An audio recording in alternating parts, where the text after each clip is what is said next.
कुछ अधिक उत्साह और उच्छृंखलता में दिखाई पड़ते हैं। किसी जमाने में जब उनका नारा हुआ करता था कि सारे भारत से नाता है और सरकार चलाना आता है, आज वस्तुस्थिति ये हो गई कि इस चुनावों में भारतीय जनता पार्टी ने अपने को मोदी जी के नेतृत्व में सारे भारत से नाता स्थापित करके एक वास्तविक अर्थों में पूरे भारत में अपना प्रभाव रखने वाले और जन समर्थन प्राप्त करने वाली राष्ट्रीय राजनीतिक दल के रूप में अपने को स्थापित किया। कुछ राजनीतिक दल ऐसे हैं जो ये कहते हैं कि हिंदू धर्म में जो शक्ति है उससे हमें लड़ना है, और दूसरी तरफ हमारा संकल्प ये है कि उस शक्ति को चांद की ऊंचाई तक ले जाकर स्थापित करना है। दरिया का सारा नशा उतरता चला गया, वो मुझे डुबाता रहा और मैं उभरता चला गया। साहब, नेहरू जी की बराबरी तो मोदी जी से नहीं हो सकती। माननीय उप सभापति जी,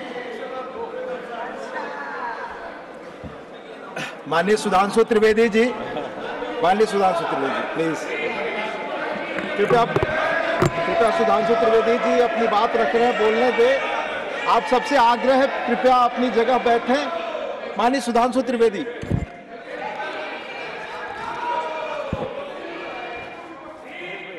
सभापति महोदय, जैसा कि मैं उस समय चर्चा कर रहा था कि राष्ट्रपति महोदया के अभिभाषण में हाल ही में संपन्न चुनावों के विषय में जो बात कही गई, उस संदर्भ में मेरा कहना था कि नीति, नियत, निष्ठा और निर्णय के विकास के प्रति यह समर्पित, विश्वास के प्रति यह समर्पित जनादेश था। इस चुनाव में कई और विशेषताएं रही। भारत के लोकतंत्र को एक नए स्वरूप में और एक नया विस्तार पाने का अवसर प्राप्त हुआ। जम्मू कश्मीर में जिस प्रकार से चुनाव संपन्न हुए और जिस प्रकार से लोगों ने बढ़ चढ़कर, बात रिकॉर्ड पे नहीं जा रही है, सिर्फ माननीय सुधांशु त्रिवेदी की आपकी बात रिकॉर्ड पे जा रही है। जिस प्रकार की लोगों ने बढ़ चढ़कर सहभागिता की, यह लोकतंत्र के लिए एक बहुत सुखद संयोग रहा। अगर जम्मू और उधमपुर में 68 और 72% वोटिंग हुई, तो ये भी देखने को मिला कि कश्मीर घाटी में अनंतनाग में 53% और बारामूला में 59% पोलिंग हुई, जो आज तक कभी भी इतनी पोलिंग चुनावों में सहभागिता नहीं रही थी। लोकतंत्र के इस पर्व की, इस अवसर को निश्चित रूप से हमें अप्रिशिएट करना चाहिए। यद्यपि हमारे विरोधी कुछ अधिक उत्साह और उच्छृंखलता में दिखाई पड़ते हैं, परंतु इन चुनावों में हमारी सरकार की स्वीकार्यता और विस्तार एक नए आयाम तक पहुंचा है। पहली बार हमने उड़ीसा में स्पष्ट बहुमत के साथ अपनी सरकार बनाई है, और हमारे विरोधी शायद भूल ही गए कि श्री नवीन पटनायक जी से पहले वहां कभी कांग्रेस का मुख्यमंत्री हुआ करता था। अंतिम मुख्यमंत्री गिरधर गोमांग जी थे जो कांग्रेस के थे, और ऐसा प्रतीत होता है कि उनको अब वो विषय विस्मृत हो गया है, यानी उन्होंने मान लिया कि वो उड़ीसा में अब सत्ता की लड़ाई में ही नहीं।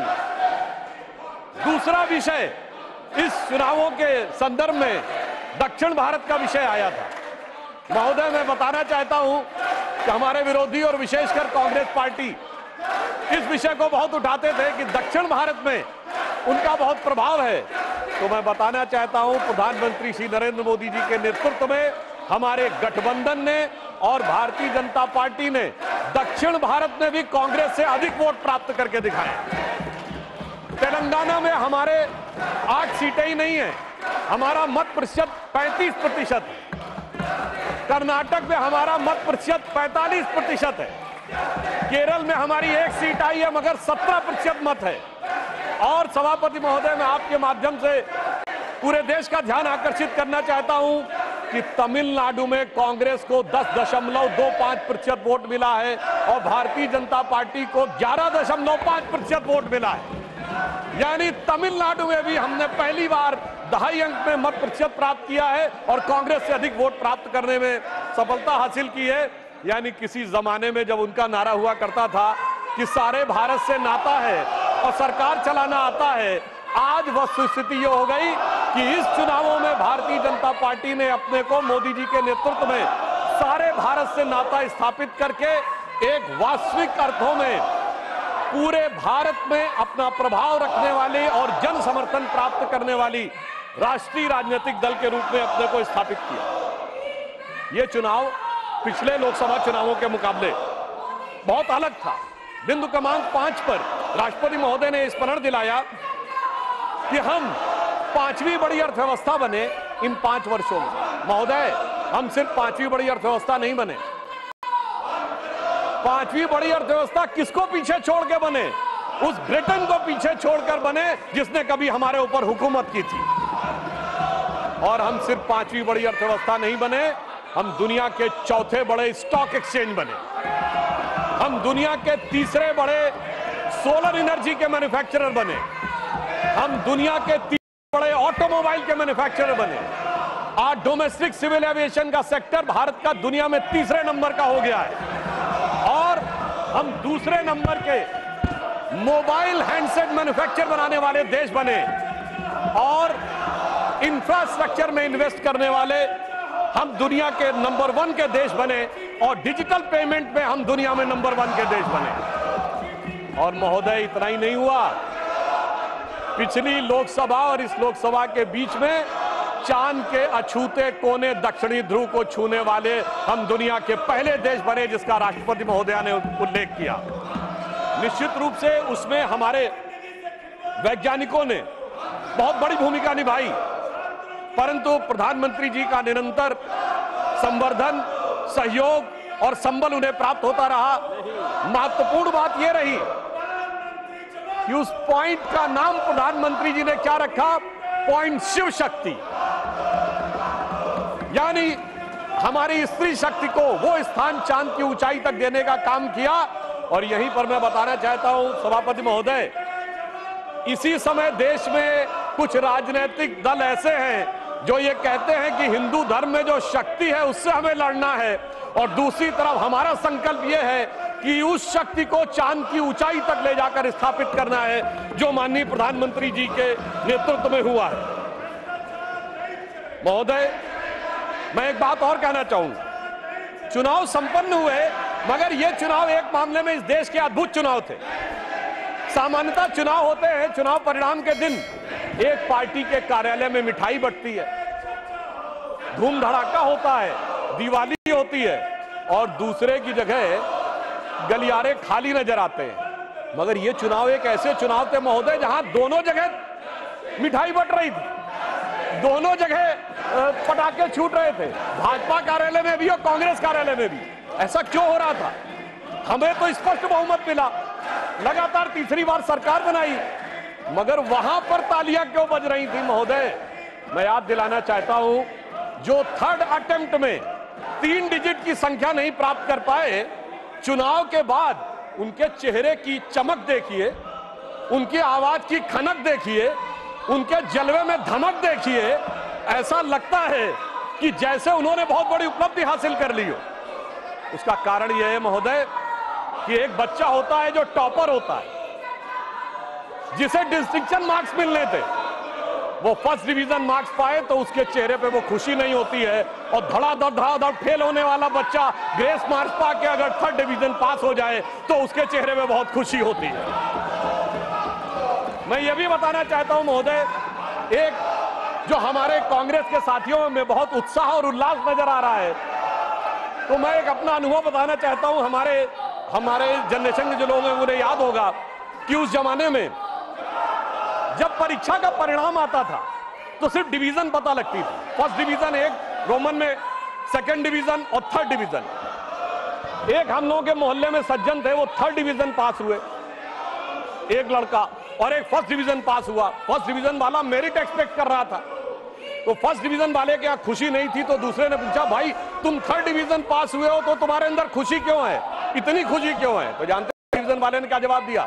साहब, ये तो 1st डिवीजन आए ना, एक, हमारे तो 3 हैं, 1st डिवीजन विद 2 बॉडीगार्ड। तो ये हमारे सहयोगी 1st डिवीजन विद 2 बॉडीगार्ड्स का जो उल्लास मना रहे हैं, उनके लिए मैं बताना चाहता हूं कि वस्तु स्थिति यह है कि 3 साल मिलाकर 42, 44, 52 और 99 मिलाकर इनके उतने नहीं है जितने अकेले भारतीय जनता पार्टी के 240। मैं ये भी याद दिलाना चाहता हूं, 1984 के बाद से आज तक 40 साल में कभी कांग्रेस को 240 सीटें नहीं मिली हैं। पीवी नरसिम्हा राव जी के समय में 232 मिली थी, बाद में उनकी कुछ सीटें बढ़ी थी। यानी जो 40 साल में मुकाम नहीं हासिल हो पाया, उसके बावजूद उन लोगों की जिस प्रकार की उच्छृंखलता दिखाई पड़ती है, उसके लिए मैं कहना चाहता हूं इन्होंने कितनी कोशिश कर ली, मगर प्रधानमंत्री जी तीसरी बार स्पष्ट बहुमत के साथ प्रधानमंत्री बनने में सफल हुए। तो इन लोगों के लिए एक बात कहना चाहूंगा मैं, एक लाइन प्रधानमंत्री जी की तरफ से कि दरिया का सारा नशा उतरता चला गया, वो मुझे डुबाता रहा और मैं उभरता चला गया। दरिया का सारा नशा उतरता चला गया, वो मुझे डुबाता रहा और मैं उभरता चला गया। और ये 44, 52, 99, अरे मंजिल समझ के बैठ गए जिस पे चंद लोग, मैं ऐसे कितने ही रास्तों से गुजरता चला गया। राष्ट्रपति महोदया ने बिंदु क्रमांक 3 में एक और बात स्पष्ट की कि 60 साल के बाद एक ऐसा मौका आया है जब लगातार तीसरी बार किसी प्रधानमंत्री को बहुमत प्राप्त करके जनता ने आशीर्वाद देकर सदन में भेजा हो।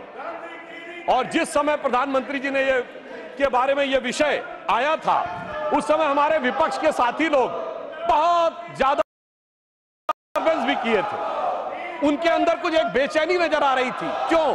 क्योंकि मोदी जी ने लगातार 3 बार स्पष्ट बहुमत प्राप्त करके वो कार्य किया है जो पंडित जवाहरलाल नेहरू जी के रिकॉर्ड की बराबरी कर ली। और इसलिए शायद हमारे विरोधियों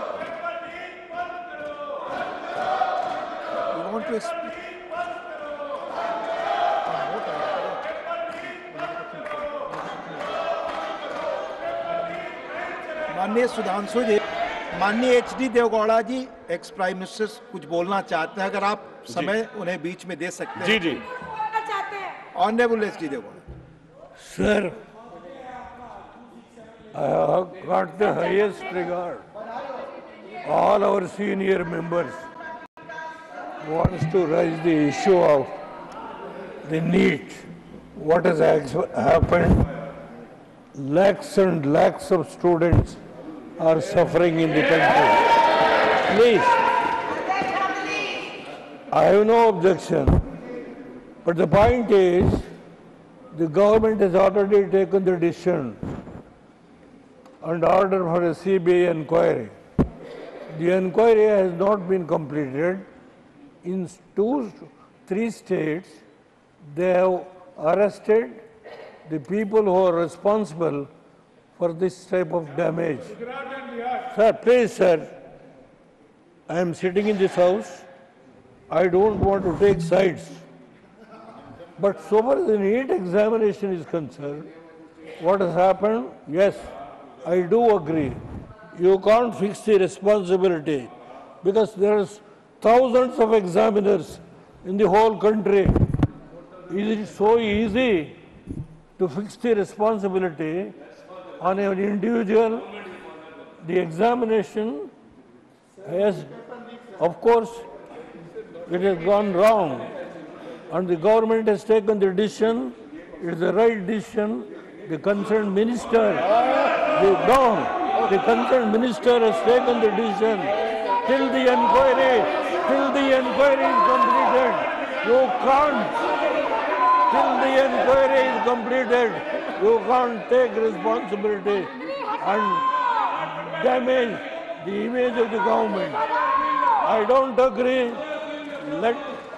We have got sufficient scope to debate on the issue of on the President address. On the President address we can discuss. But this is not the way. Unless and until the inquiry is completed, you can't fix the responsibility. I am not going to take sides. But the way in which our all elders, they are all senior leaders, they are all mature leaders. I don't know. When the inquiry is going on, how can they go on attacking the government? This is not the way. I only appeal to all mature leaders, senior leaders, please, knowing full well, you know the entire issue, I only appeal to you not to say unnecessary, try to blame the government. The government has done its duty and the inquiry is going on. Till the inquiry report comes, the minister, the HRD minister cannot take any decision or the government cannot take any decision till the inquiry is completed and the culprit is known. Then only we can discuss about the concerned person who is responsible. I make an appeal to all these members to see that let the house go smoothly. That's all, sir, what I can appeal. Ex prime minister बहुत matured माननीय देवगौड़ा जी देश के बड़े सम्मानित नेता हैं। उन्होंने जो कहा आपने सुना। प्लीज माननीय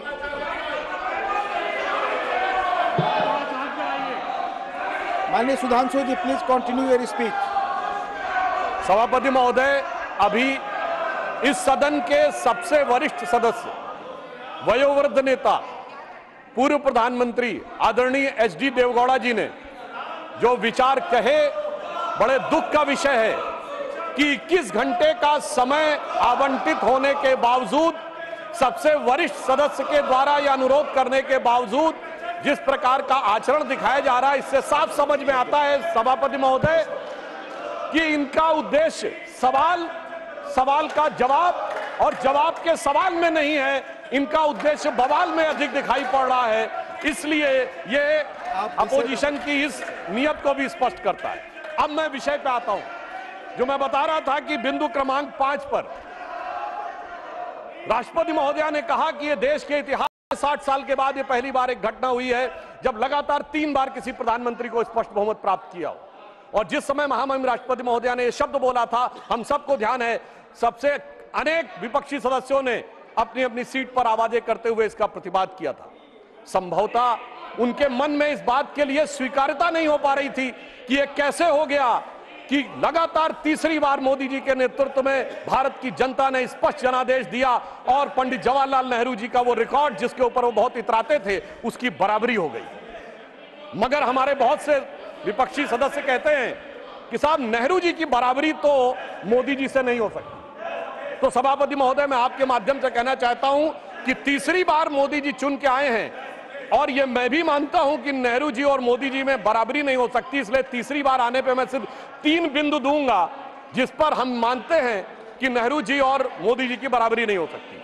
नंबर 1, जब मोदी जी इस देश के प्रधानमंत्री के कैंडिडेट चुने जाने थे, सभापति महोदय, मुझे आज तक याद है 13 सितंबर 2013 शाम 6 बजे भाजपा की पार्लियामेंट्री बोर्ड की बैठक होनी थी और मोदी जी स्वयं उसके मेंबर थे, मगर उन्होंने कहा मैं उस बैठक में नहीं आऊंगा जिसमें मेरे बारे में विचार हो रहा हो। यह होता है नैतिकता के आधार के ऊपर निर्णय। और उस समय राजनाथ सिंह जी पार्टी के अध्यक्ष थे, तो मुझे यह दायित्व दिया गया था कि मैं मोदी जी को रिसीव करके अध्यक्ष के कमरे में बैठा लूं और जब बैठक समाप्त हो जाए तो सब एक साथ जाएंगे प्रेस कॉन्फ्रेंस में घोषित करने के लिए। और महोदय, पूरा पार्लियामेंट्री बोर्ड एक मत था, सारे कार्यकर्ता एक मत थे और पूरा देश एक मत था और तब प्रधानमंत्री के कैंडिडेट मोदी जी घोषित हुए।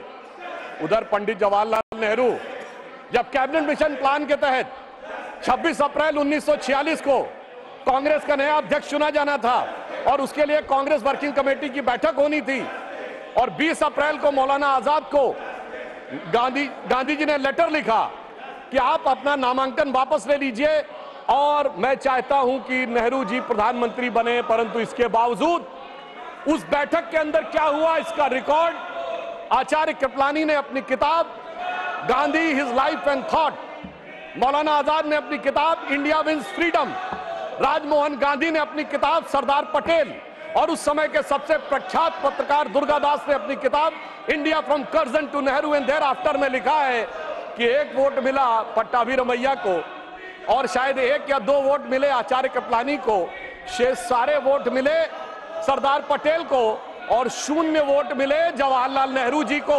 वाकई कैसे तुलना हो सकती है? सर्वसम्मति से प्रधानमंत्री के कैंडिडेट बनने वाले मोदी जी और 0 वोट पाकर प्रधानमंत्री के कैंडिडेट बनने वाले सरदार हमारे नेहरू जी। एक वो नेता जिसको पूरे देश ने नेता माना, एक वो नेता जिसको उसकी पार्टी में किसी ने नेता नहीं माना। इसलिए वाकई तुलना नहीं हो सकती। बल्कि मैं तो कहना चाहूंगा, आज खड़गे जी अध्यक्ष बनना था तो सोनिया गांधी जी की इच्छा थी, तो सारे डेलीगेट्स ने खड़गे जी को वोट कर दिया और शशि थरूर जी ने नामांकन वापस कर लिया। उस समय गांधी जी की इच्छा के बावजूद किसी ने नेहरू जी को वोट नहीं किया, तो मैं कह सकता हूं आज खड़गे जी की स्थिति उस समय के नेहरू जी से बेहतर है। अब मैं दूसरा बिंदु कहना चाहता हूं कि इसमें वाकई प्रधानमंत्री श्री नरेंद्र मोदी जी और खड़गे जी में तुलना नहीं हो सकती। देखिए, नेहरू जी ने के विषय में प्रख्यात शायर मजरू सुल्तानपुरी ने एक आर्टिकल लिख दिया था कि उनकी कार्यशैली में हिटलर की झलक दिखती है, और उसके बाद सभापति महोदय 2 साल जेल में रहे। और यहां मोदी जी के समय में हिटलर की मौत, मोदी जी की मृत्यु की कामना और कब्र खुदेगी जैसी बात कहने वाले लोग तो छोड़िए, जिन्होंने बोटी बोटी की बात कही थी वो सम्मानित सदस्य होकर अगले सदन में आ गए, और इसके बावजूद किसी पे कोई कार्रवाई नहीं हो रही है। तो मैं मानता हूं कोई तुलना नहीं है मोदी जी और नेहरू जी की। दोनों की अप्रोच में जमीन आसमान का अंतर है। और एक मैं बात और कहना चाहता हूं, हमारे तीसरा बिंदु, हमारे प्रधानमंत्री श्री नरेंद्र मोदी जी को कितने देशों ने अपना सर्वोच्च नागरिक सम्मान दिया है। इसमें Bhutan, France, Papua New Guinea, Fiji, रूस और मालदीव। और मेरे विरोधी विशेष रूप से सुने, इसके अतिरिक्त तमाम मुस्लिम देश, Egypt, Saudi Arabia, United Arab अमीरात, बहरीन, अफगानिस्तान और विशेषकर ध्यान दें फिलिस्तीन, इतने देशों ने अपना सर्वोच्च नागरिक सम्मान प्रधानमंत्री श्री नरेंद्र मोदी जी को दिया, जो भारत के इतिहास में किसी मंत्री को नहीं मिला। और प्रधानमंत्री जी ने किसको सर्वोच्च सम्मान दिया? हमने भारत के, हमारी सरकार ने और सरकार की बनाई समिति ने सिर्फ हमारे नेताओं स्वर्गीय अटल बिहारी वाजपेयी जी और आदरणीय लाल कृष्ण आडवाणी जी को ही भारत का सर्वोच्च नागरिक सम्मान नहीं दिया, हमने कांग्रेस के भी नेताओं को सम्मान दिया। कांग्रेस के 3 बड़े नेताओं को भारत रत्न मिला। मदन मोहन मालवीय जी को हमारी सरकार में भारत रत्न मिला, प्रणब मुखर्जी जी को हमारी सरकार में भारत रत्न मिला, पीवी नरसिम्हा राव जी को हमारी सरकार में भारत रत्न मिला, हमारी पार्टी के नहीं थे परंतु कर्पूरी ठाकुर जी को भारत रत्न मिला, और कांग्रेस के नेता एससी जमीर और तरुण गोगोई जी को पद्म अवार्ड मिला। दूसरी तरफ नेहरू जी ने क्या किया? न किसी से अवार्ड मिला। अरे भाई, दूसरी पार्टी छोड़िए, अपनी पार्टी के सरदार पटेल और बाबा साहब अंबेडकर को भी नहीं दिया, उन्होंने अपनी सरकार से खुद को भारत रत्न ले लिया। यानी एक मोदी जी जिन्होंने सबको भारत रत्न दिया और एक उनकी सरकार जिसमें खुद को भारत रत्न मिल गया। तो मैं मानता हूं कि इन तीनों बिंदुओं पर नेहरू जी और मोदी जी में कोई तुलना नहीं है। इसलिए मैं कह सकता हूं कि मोदी जी नेहरू जी की तुलना में एक अतुलनीय प्रधानमंत्री हैं और उन्होंने यह अतुलनीय उपलब्धि हासिल की है।